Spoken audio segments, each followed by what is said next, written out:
नमस्कार, times of Swaraj में आप सबों का स्वागत है और मैं हूं संतोष सिंह।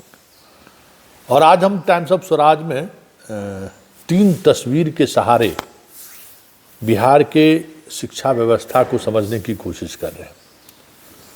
और ये तस्वीर अपने आप में बयां कर रही है कि बिहार के शिक्षक और शिक्षा व्यवस्था में मना स्थिति से गुजर रहे हैं।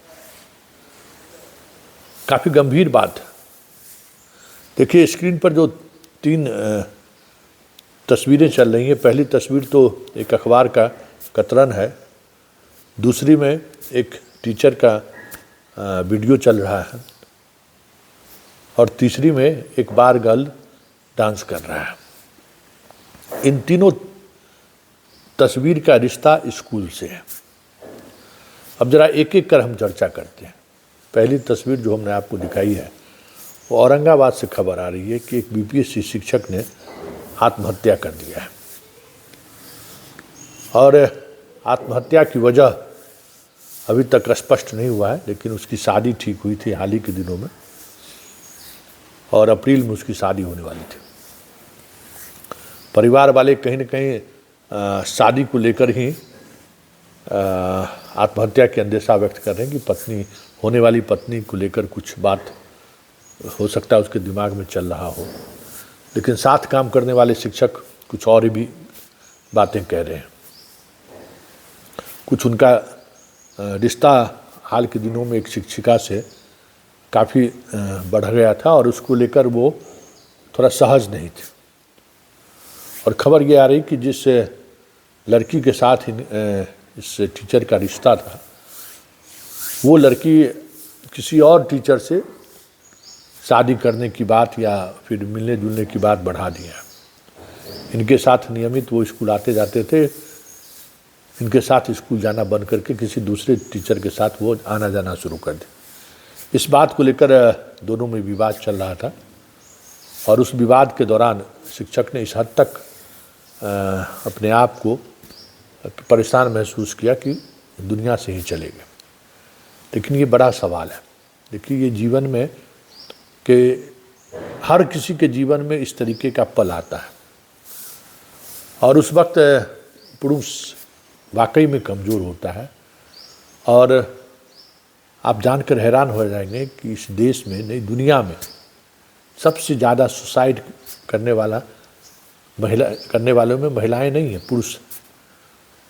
और 4 टाइम्स ज़्यादा,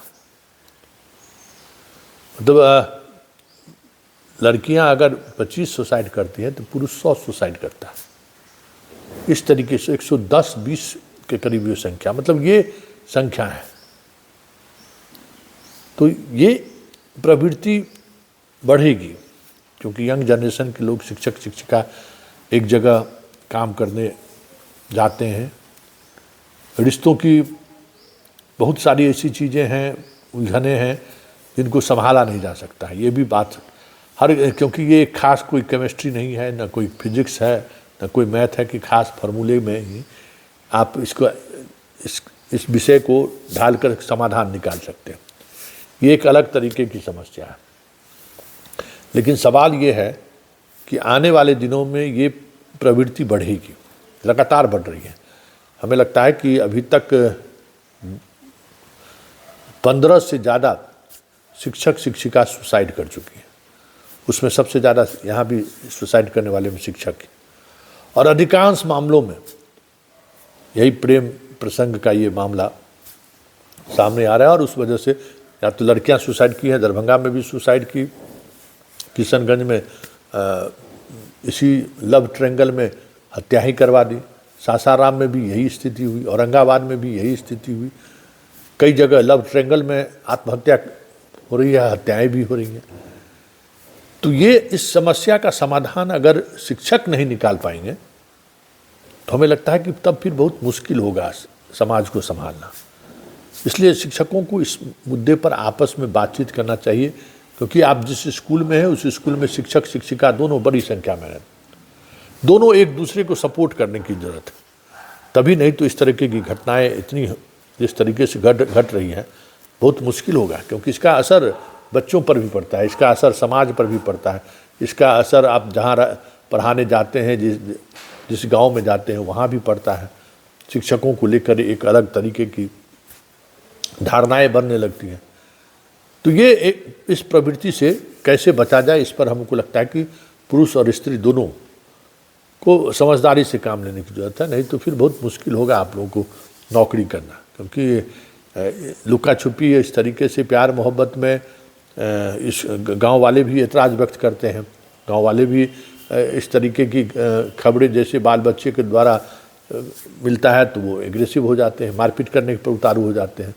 तो दोनों परिस्थिति में हमें लगता है कि आपको थोड़ा संयम बरतना होगा। और एक बात, ये बात तय मान लीजिए कि जहाँ आप काम करते हैं ना, वहाँ इन चीज़ों से बचिए, क्योंकि वो उस जगह पे अगर आप कुछ करते हैं तो फिर बहुत बड़ी समस्याएं आपके जीवन में आ सकती है। दूसरी तस्वीर, ये भी बीपीएससी शिक्षक है जनाब, काफ़ी वीडियो वायरल हुआ है। इनको 7वीं की लड़की से प्यार हो गया और प्यार इस कदर हुआ कि उसके घर पर चले गए, उसके गार्जियन से बात करने लगे, ये कह रहे हैं। और इनको बाथरूम में लोगों ने आपत्तिजनक स्थिति में देख लिया। तो ये, इसको आप क्या कह सकते हैं? ये तो बहुत मुश्किल है ना कि इस तरीके की, ये तो मानसिक तौर पर बीमारी का लक्षण है। 6ठे-7वें लड़की से आप अगर इस तरीके का, हाँ ये सही बात है कि अब पहले वाली स्थिति नहीं है। सोशल मीडिया और मोबाइल का सबसे ज़्यादा असर ग्रामीण लड़कियों पर भी देखने को मिलता है और समय से पहले वो मैच्योर हो रही हैं और इस तरह की प्रवृत्तियाँ बढ़ रही हैं। तो हम कई बार हमने कहा है कि स्कूल की जो प्रेम, आपको 12 साल की लड़की के साथ प्रेम हो जाएगा आपको। ऐसे शिक्षक की वजह से स्कूल जाने से डरते हैं बच्चे लोग। बिल्कुल बिल्कुल सर, बिल्कुल। सब शिक्षक का नाम बदनाम करके रखे हैं स्कूल का।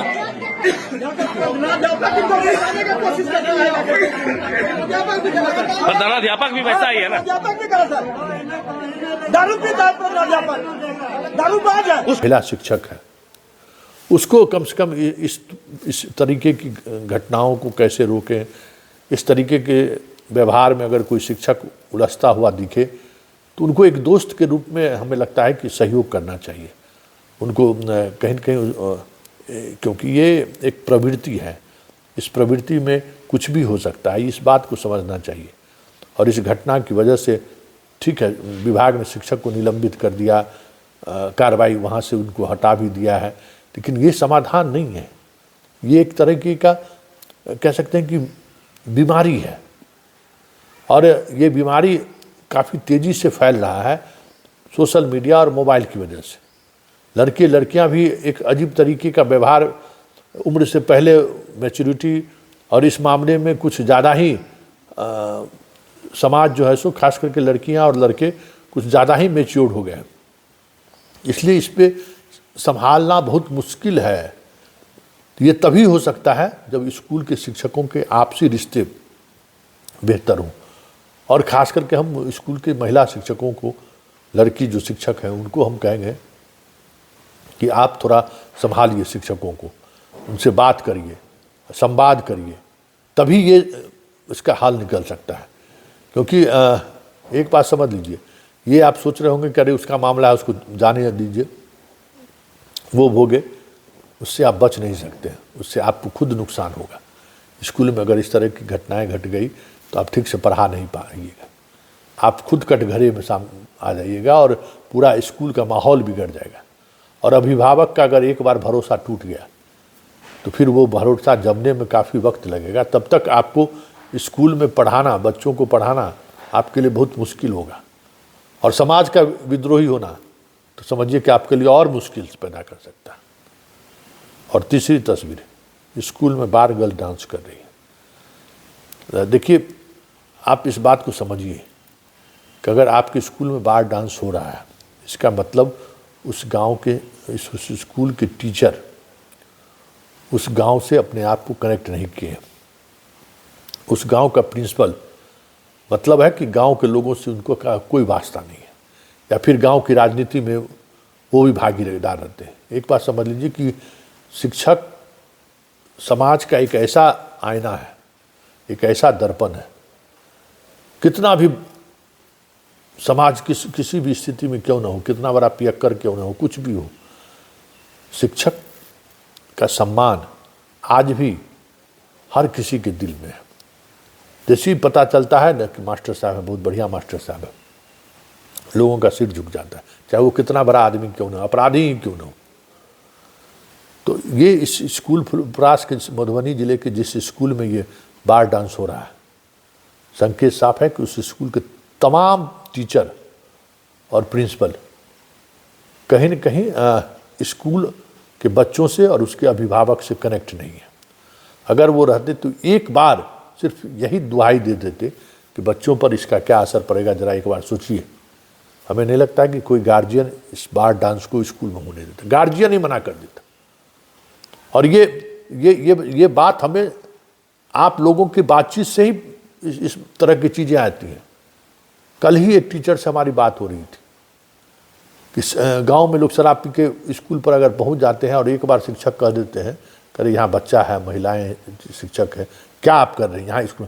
हाँ सर गलती हो गया। नशा में भी उसको इतना समझ रहता है कि ये स्कूल है, यहाँ बच्चे पढ़ने आते हैं, ये स्कूल है, यहाँ शिक्षिका पढ़ा रही हैं, हमको चला जाना चाहिए। तो ये बार गर्ल्स डांस तो 2 मिनट में बंद हो जाएगा अगर आप गांव से कनेक्ट रहिएगा तो। लेकिन दिक्कत क्या है कि आप 10 से 4 वाली जो व्यवस्था है ना, उस व्यवस्था में अपने आप को आप कलेक्टर समझने लगे, ड्यूटी पर आए और ड्यूटी से चले गए। देखिए ये शिक्षक है, ये स्कूल है, अगर आप कनेक्ट नहीं होइएगा बच्चों से, गांव वालों से कनेक्ट नहीं होइएगा, बच्चों के गार्जियन से कनेक्ट नहीं होइएगा, तो फिर नौकरी करना बहुत मुश्किल होगा। और अब हम समझते हैं कि इसी सब वजह से सब अपना गांव भागना चाहता है मास्टर सब, कि गांव चले जाएंगे तो एक गांव का प्रोटेक्शन मिलेगा, एक जात का प्रोटेक्शन मिलेगा। तो ये सब झंझावट में नहीं हमको पढ़ना पड़ेगा, बच्चा जाए बाहर में, स्कूल जाए बाहर में, हम अपना घर से आएंगे आराम से, जब स्कूल आए अटेंडेंस बनाए फिर गए घर, वेतनवा समय पर उठाते रहे। हमें लगता है कि ट्रांसफ़र को लेकर ज़्यादा खेल करने वाले जो लोग हैं किसी तरीके से घर पहुंच जाए, या फिर जो लोग घर में हैं वो घर में बना इसलिए चाहते हैं कि इस तरीके की नैतिक जिम्मेवारी से उन्हें 2-4 होना नहीं पड़े। लेकिन बड़ा सवाल ये है कि कब तक भागते रहिएगा, जीवन में कब तक भागते रहिएगा, और ये भागने की प्रवृत्ति आपको नुकसान पहुंचाएगा, आप नौकरी ठीक से नहीं कर पाइएगा।